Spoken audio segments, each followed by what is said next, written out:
when Earth is asking us, do you know what you're doing? लाखों साल पहले जब से हमारी स्पीशीज का ओरिजिन हुआ, तब से ही ह्यूमंस एनर्जी की प्रॉब्लम को सोल्व करने की कोशिश कर रहे हैं कि हम कैसे खुद को वार्म रखें, कैसे अपने खाने को पकाएं। और फिर लाखों साल बाद हम दुनिया भर के सभी हिस्सों में इलेक्ट्रिसिटी पहुंचाना चाहते हैं। बट 70 साल पहले ह्यूमंस ने इस प्रॉब्लम का सॉल्यूशन ढूंढ निकाला जो सब कुछ बदल सकता था। वो किसी चमत्कार से कम नहीं था। हमने पता लगाया कि जब हम एक पर्टिकुलर एटम पर न्यूट्रॉन को फायर करते हैं तो वो स्प्लिट होता है एंड चेन रिएक्शन शुरू हो जाती है, जिससे ह्यूज अमाउंट में एनर्जी रिलीज होती है। ह्यूमन हिस्ट्री में शुरू से ही इसे एक वेपन की तरह यूज किया गया। The shadow of the atom bomb has been across all our lives. लेकिन जब वर्ल्ड वॉर्स खत्म हुई तो हमने इस एनर्जी को यूज किया ह्यूमैनिटी के लिए। लाखों सालों से चली आई एनर्जी की प्रॉब्लम को सोल्व करने के लिए हमने इस चेन रिएक्शन को कंट्रोल करना सीख लिया, जिससे हम वाटर को हीट करके उससे टरबाइन घुमाते हैं, जिससे पोल्यूशन फ्री इलेक्ट्रिसिटी प्रोड्यूस होती है। A lot of electricity, all from this tiny amount of fuel. Initially सभी कंट्रीज ने जोरों शोरों से इस एनर्जी पर काम किया। अमेरिका, जापान और पूरे यूरोप में तेजी से न्यूक्लियर रिएक्टर्स बनने लगे। एटम से क्रिएट होने वाली एनर्जी हमारे एनवायरनमेंट को फॉसिल फ्यूल से निकलने वाले कार्बन एमिशन और हार्मफुल गैसेस से बचा रही थी। But suddenly everything changed. There has been a nuclear accident in the Soviet Union. A state of emergency in two of the country's nuclear reactors. The worst nuclear reactor accident to date. इस video में हम जानेंगे कि कैसे misconception और miss information की वजह से हम नेचर के दिए हुए सबसे पावरफुल एनर्जी रिसोर्स को खो रहे हैं, और क्यों न्यूक्लियर एनर्जी के बारे में हमें जो भी बताया गया है वो सब झूठ है और सच्चाई तो कुछ और ही है। और न्यूक्लियर एनर्जी और फॉसिल फ्यूल्स दोनों में से कौन एनवायरनमेंट के लिए ज्यादा खतरनाक है, ये सभी जानेंगे आज की इस वीडियो में, वो भी सिंपलेस्ट वे में। सबसे पहले समझो कि न्यूक्लियर एनर्जी क्या है। जब हम यूरेनियम 235, जो यूरेनियम का एक आइसोटोप है, उस पर एक न्यूट्रॉन बॉम्बार्ड करते हैं तो यूरेनियम का एक न्यूक्लियस दो या दो से ज्यादा छोटे न्यूक्लियस में टूट जाता है, ऑल्सो कॉल्ड न्यूक्लियर फिजन, और इससे एनर्जी रिलीज होती है। और ये रिएक्शन लगातार चलती रहती है, जिसे कंट्रोल्ड चेन रिएक्शन कहते हैं। कंट्रोल्ड इसलिए क्योंकि जब यूरेनियम का न्यूक्लियस टूटता है तो उससे कुछ न्यूट्रॉन भी निकलते हैं जो फर्दर दूसरे यूरेनियम के न्यूक्लियस से टकराते हैं। बट क्योंकि उनकी काइनेटिक एनर्जी बहुत ज्यादा होती है तो हमें उन न्यूट्रॉन्स की एनर्जी को कम करना पड़ता है, वरना रिएक्शन होगी ही नहीं। और इस रिएक्शन से बहुत ज्यादा एनर्जी रिलीज होती है, और इस एनर्जी से हम अपने लाइट वाटर रिएक्टर्स में पानी को गर्म करके स्टीम बनाते हैं, और इस स्टीम के प्रेशर से टरबाइन घूमता है, जिससे इलेक्ट्रिसिटी प्रोड्यूस होती है। लेकिन अगर लापरवाही बरती जाए तो ये इलेक्ट्रिसिटी सब कुछ खत्म कर सकती है। 1986 में चेरनोबिल के न्यूक्लियर पावर प्लांट में एक्सप्लोजन होता है, जिससे एनवायरनमेंट में रेडिएशन फैल जाती है। इससे 31 लोगों की मौत हो जाती है। और साल 2011 में फुकुशिमा न्यूक्लियर डिजास्टर के बाद न्यूक्लियर एनर्जी को लेकर सबका डर बढ़ जाता है, जिसका मतलब है कि nuclear energy is not safe. नहीं, ऐसा बिल्कुल नहीं है। ये बस एक मिसकंसेप्शन है, क्योंकि न्यूक्लियर एनर्जी के प्रति हमारे डर की वजह से हम कभी भी इसके बारे में जानने की कोशिश ही नहीं करते।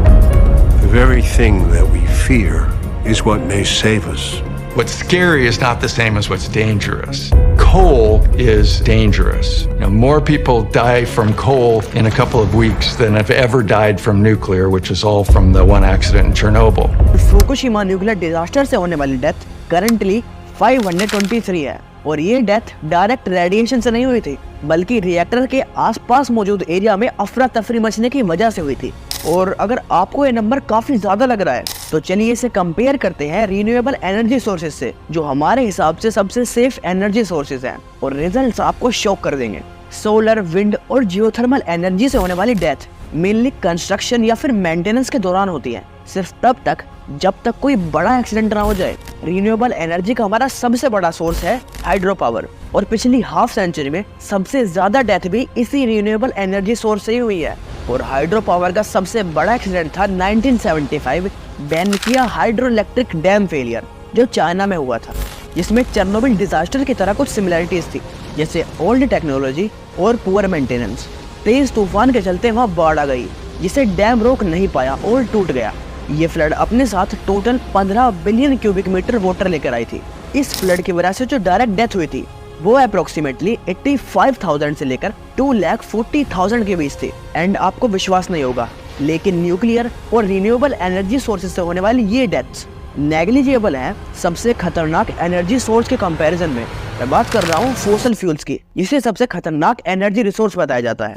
फोसिल फ्यूल्स की वजह से जो एयर पोल्यूशन होता है वो दुनिया भर में एनवायरमेंटल रिलेटेड डेथ का सबसे बड़ा कारण है। WHO के अकॉर्डिंग ये पोल्यूशन कारण है 29% लंग कैंसर केसेस का, 24% स्ट्रोक से होने वाली डेथ का, 25% हार्ट डिजीज का और 43% क्रोनिक ऑब्स्ट्रक्टिव पल्मोनरी डिजीज का। एयर पोल्यूशन की वजह से हर साल 4 मिलियन डेथ होती है और लास्ट 50 ईयर्स में एयर पोल्यूशन की वजह से अप्रोक्सीमेटली 100 मिलियन डेथ्स हुई है। But what about nuclear waste? Nuclear waste. Nuclear waste. Some kind of nuclear waste. Well, sir, where should we dump this batch? जिसके कांटेक्ट में आने से आपकी जान भी जा सकती है। अब न्यूक्लियर वेस्ट के बारे में जानने से पहले समझना होगा मॉडर्न न्यूक्लियर पावर प्लांट्स की सेफ्टी के बारे में, because safety first, Harvard university की रिसर्च बताती है कि न्यू जनरेशन के न्यूक्लियर रिएक्टर्स, जिन्हें पेबल बेड रिएक्टर्स भी कहते हैं, उन्हें इस तरह से डिजाइन किया गया है कि चेन रिएक्शन कभी भी उतनी बढ़ ही ना पाए जिससे रिएक्टर मेल्ट डाउन हो जाए। इवन अगर रिएक्टर की मशीनरी खराब हो जाए तब भी बात हद से आगे नहीं बढ़ेगी।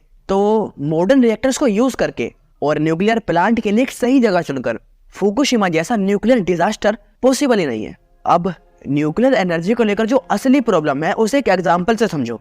एयरलाइंस कभी एडवर्टाइज करके नहीं बताती कि वो कितनी सेफ है, वरना पैसेंजर्स हर टाइम प्लेन के क्रैश होने के बारे में ही सोचते रहेंगे रेदर देन उसके बेनिफिट्स कितने सारे हैं उनका फायदा उठाना। एंड सेम कॉन्सेप्ट यहाँ पर भी अप्लाई होता है।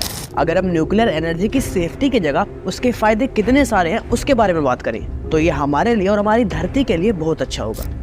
करंटली इंडिया में 22 न्यूक्लियर पावर प्लांट्स हैं जो इंडिया में यूज होने वाली टोटल इलेक्ट्रिसिटी की 3.11% इलेक्ट्रिसिटी प्रोड्यूस करते हैं। और इसे कंपेयर करें यूएस से, As stated, the US gets 20% of its electricity from nuclear power plants. And जो नेक्स्ट कंट्री है उसने तो न्यूक्लियर एनर्जी की रेस में सबको पीछे छोड़ दिया। फ्रांस, जो अपनी कंट्री में यूज होने वाली 62.6% इलेक्ट्रिसिटी को न्यूक्लियर प्लांट से प्रोड्यूस करता है और ये सभी कंट्रीज में सबसे ज्यादा है। एंड एक और चीज जो आपको हैरान कर देगी कि नासा गोडार्ड इंस्टीट्यूट ने प्रेडिक्ट किया है कि न्यूक्लियर पावर की वजह से 1.84 मिलियन डेथ्स होने से बच गई, जो हो जाती अगर हमने जो इलेक्ट्रिसिटी न्यूक्लियर रिएक्टर से प्रोड्यूस की थी उतनी ही इलेक्ट्रिसिटी को हम फॉसिल फ्यूल से प्रोड्यूस करते। और न्यूक्लियर एनर्जी से बचने वाली डेथ 370 गुना ज्यादा है उन टोटल डेथ से जो पिछले 40 सालों में न्यूक्लियर एक्सीडेंट से हुई है। First question is, what about the waste? Nuclear waste? लेकिन न्यूक्लियर वेस्ट का क्या? वो तो खतरनाक होता है ना। But you are wrong. चलो समझाता हूँ। देखो, सबसे पहले तो जैसे हमें कार्टून या पुरानी फिल्मों में न्यूक्लियर वेस्ट दिखाया जाता है वो रियल में उतना भी खतरनाक नहीं दिखता। असली में तो न्यूक्लियर वेस्ट कुछ ऐसा दिखता है।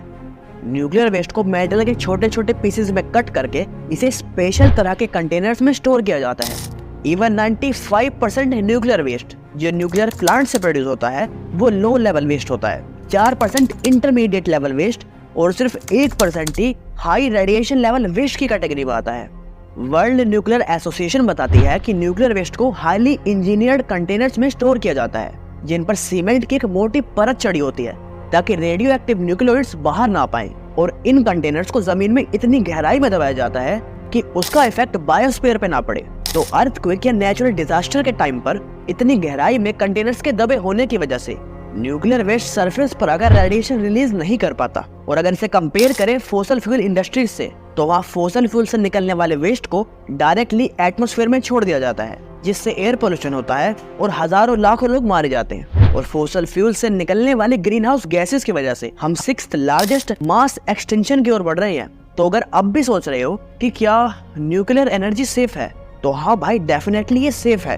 बट अगर न्यूक्लियर एनर्जी सेफ है, इतनी फायदेमंद है, तो फिर गवर्नमेंट बहुत सारे न्यूक्लियर पावर प्लांट्स को बना क्यों नहीं देती जिससे पूरे देश पूरी दुनिया भर में चीप इलेक्ट्रिसिटी पहुंच पाएगी। वेल, ऐसा क्यों नहीं हो रहा, इसे समझने के लिए हमें न्यूक्लियर पावर प्लांट के पीछे की इकोनॉमिक्स को समझना होगा। न्यूक्लियर पावर प्लांट्स को बनाना बहुत ही एक्सपेंसिव और टाइम कंज्यूमिंग प्रोसेस है। चलो आपको एक फैक्ट बताता हूँ। साल 1996 से यूएस में सिर्फ एक न्यूक्लियर पावर प्लांट बना है due to its high cost. और न्यूक्लियर एनर्जी के बारे में फैलाया गया सबसे बड़ा झूठ है कि इसे हमारे सामने कैसे प्रेजेंट किया जाता है, चाहे वो कार्टून्स के जरिए हो, मूवीज या फिर न्यूज चैनल्स के जरिए।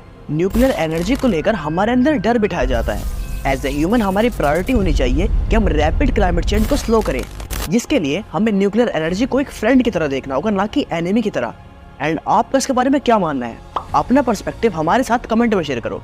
और क्योंकि हमारे पास ज़्यादा समय नहीं है तो हमें रिन्यूएबल एनर्जी और न्यूक्लियर एनर्जी दोनों में ही इन्वेस्ट करना होगा, and that's the best possible option.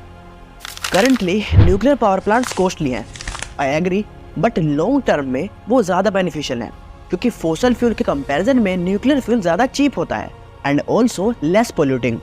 चीज़ों को चेंज करना और नई चीज़ों को शुरू करना हमेशा ही मुश्किल होता है, जैसे नए नए फैसिनेटिंग टॉपिक्स और आइडियाज़ के बारे में जानना। फॉर एग्जाम्पल, लाखों साल पहले इंसानों की कई सारी प्रजातियाँ एग्जिस्ट करती थी, बट ऐसा क्या हुआ कि सिर्फ होमो सेपियंस जो कि मॉडर्न ह्यूमंस है सिर्फ वो ही सर्वाइव कर पाए, एंड बाकी की सारी स्पीशीज के साथ क्या हुआ?